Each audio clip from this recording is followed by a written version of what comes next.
So hi, I'm Rich from Auto 2000, the original Porsche specialist, and we're here today at Palmer Sports Bedford Autodrome, and we've brought our 3 cars along.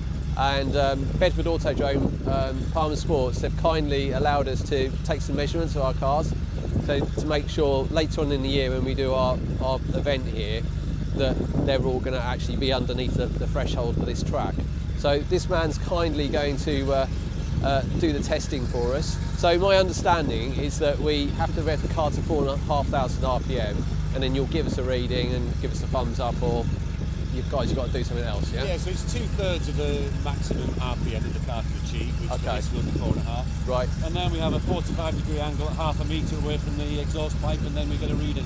Oh, so it's really technical and very much, you know, a very test environment you're trying to create here. Yeah, there needs to be consistency when we test all of the cars. Got ya. Right, brilliant. Right, so I'll jump in and get it up to 4,500.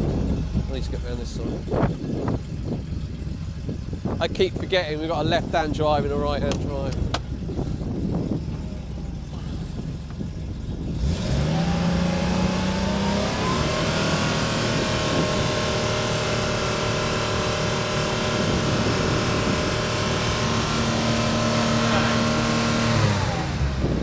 So that was 102.6. Right.